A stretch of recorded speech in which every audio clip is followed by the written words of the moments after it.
And joining us to talk about this is managing editor of the Avalon Daily, Ayodele Adio. He joins me via Skype from Abuja. Thank you for joining us on the Midday News. Thank you for having me. Now, divergent reactions has trailed the dissolution of SARS. A lot of people are saying that perhaps the dissolution is not the way to go. Where do you stand with regards to this development? I think I stand with the thousands of Nigerians on the streets in Lagos. I stand with the thousands of Nigerians on the streets in Ogbomoso, in Abuja, in Benin, who are demanding accountability and who are demanding an end to this SARS unit that has done, very little of introspection as regards with the flagrant disregard of human rights, how they have treated citizens with total disregard, without dignity, how they have abused the rights of citizens consistently with impunity. To that extent, I join my voices with them to demand that this unit is completely banned. There's no middle ground for this. They have not behaved as an institution or as a unit that deserves fair hearing here. And for us to make considerable progress, that unit has to be done with. And then we can decide on the broader reforms that we need in the police institution. Now, the next question would be, how will that address the issues, a majority of which are human rights abuses that a lot of Nigerians have complained about, because these same persons are going to be deployed to other units? Again, you see, that is the problem. And I guess that's why thousands of people are still protesting across the country. Nigerians cannot complain that there is a unit within the police that is killing them every day because they carry a laptop, or that is killing them because they use an iPhone. And the response from the IG is to just simply redeploy these people without any sort of accountability. Now, you cannot redeploy people who have been accused of such human rights violations without any attempt to investigate, to evaluate the mental conditions of these officers, to be sure that they are fit to be in these various other units that you're redeploying them to. I mean, Veronica, did you see the pictures of young people being dragged out dead in Ogbomoso and being thrown at the back of the truck?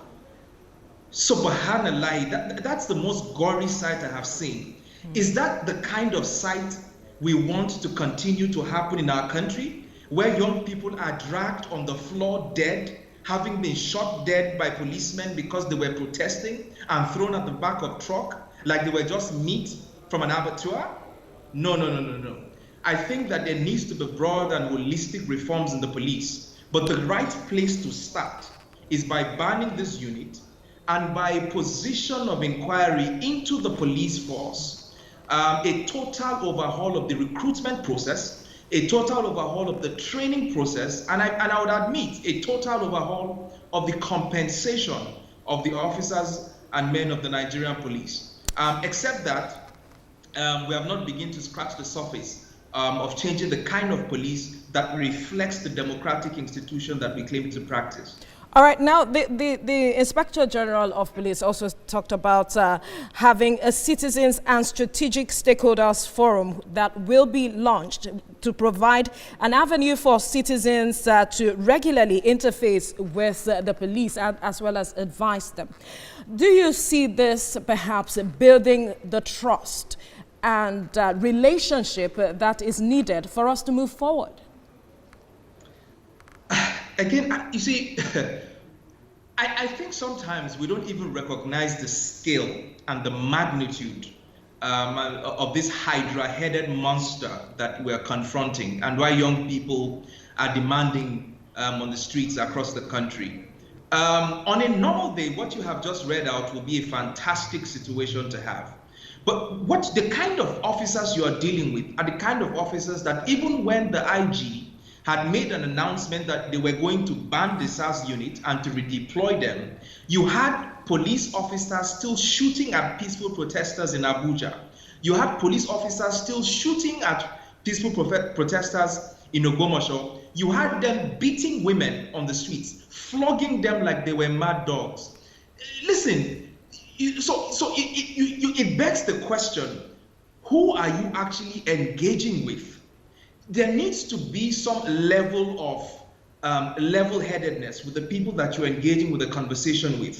Some sort of a convergence of ideas to say that, okay, we agree on the very simple principles of the dignity of humans in Nigeria. We agree that every human has a fundamental right that must be protected. Absolutely. And that's where the conversation can start. All right. And until we reform the culture in the police, that culture of impunity, then we cannot have a healthy conversation that will lead to anything meaningful on ground. All right, and that is where the change we'll have to leave needs this happen. conversation here now. Ayodele Adio, thank you for your time on the Midday News. Thank you.